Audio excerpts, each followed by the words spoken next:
perasan tak kalau nasi makan time panas, dia punya nikmat tu lain macam. Sila hari bulan, berpinggan-pinggan kita tambah. Tapi kalau makan nasi sejuk, dia hilang nikmat. Pasal apa? Semua tu sebab peningkatan gula dalam darah. Lagi cepat gula tinggi dalam darah, lagi nikmat makanan tu. Hampa tahu tak, nasi panas lagi cepat diserap dekat usus hampa. Maksudnya, makan nasi panas, gula dalam nasi ni, gula dalam darah terus naik.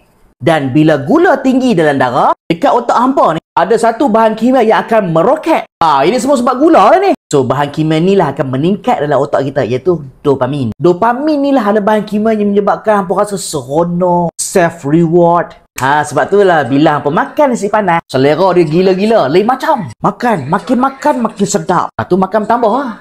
Kan? Maksudnya dekat sini, nasi yang tengah panas akan menyebabkan gula tinggi dalam badan dibandingkan dengan nasi yang dah sejuk. Nasi room temperature tidak akan spikekan gula macam mana nasi yang tengah hangat-hangat. Mesti pelik kan? Nasi yang sama.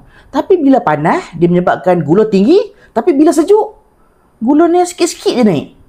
Pelik kan? Yes, benda ni ada kajian. Kesan makan nasi fresh baru masak compare dengan nasi yang masak disejukkan dan dipanaskan balik, banyak beza. Hasil kajian mengatakan nasi sejuk tapi hampa panaskan balik merendahkan bacaan glycemic index dibandingkan dengan nasi yang tengah fresh panas. Kau faham tak? Maksudnya dekat sini, nasi yang dah sejuk, hampa dah masak lama tiba-tiba disejukkan. Kau tahu tak, kanji ni akan bertukar menjadi resistant starch. Dan resistant starch ni lah menyebabkan penyerapan gula dalam badan ketika korang jamah nasi yang sejuk menjadi slow. So, bagus untuk kecil manis. Bagus juga untuk yang nak jaga berat badan. Bagus ke makan nasi sejuk? Jawapan dia ini macam lah. So, kiranya tak molek jugalah makan nasi yang freshly cooked, yang baru masak, hak tu tinggi gula.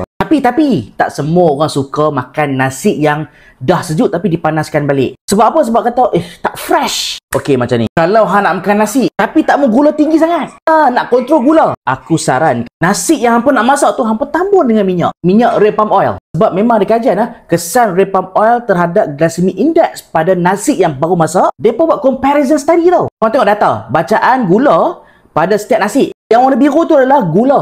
Dan yang colour orange ni adalah nasi yang dimasak macam biasa, tanpa letak minyak apa pun. And colour kelabu tu adalah nasi yang ditambah dengan red palm oil.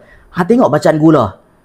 Nasi yang colour kelabu adalah jauh lebih rendah dibandingkan dengan gula dan juga nasi yang dimasak macam biasa. Dengan kata lain, nasi yang dicampurkan dengan red palm oil, minyak ni akan melambatkan pencernaan kanji pada nasi. So, nasi dengan red palm oil akan lambat dicerna dan parah gula dalam darah akan maintain slow lah. So, elok untuk kecil manis dan elok juga untuk apa nak jaga badan. It's all about parah gula tinggi secara tiba-tiba ataupun slow and kalau nasi kalau campur dengan red palm oil, nampak macam nasi minyak, kuning-kuning. Dia bukan rasa pelik apa pun. And satu lagi, red palm oil ni tinggi dengan tocotrienol, coenzyme Q10. Even dalam kajian pun abang, tocotrienol, vitamin E, vitamin E tu tocotrienol lah. Lepas tu dengan coenzyme Q10, tinggi gila dalam red palm oil. Tengok.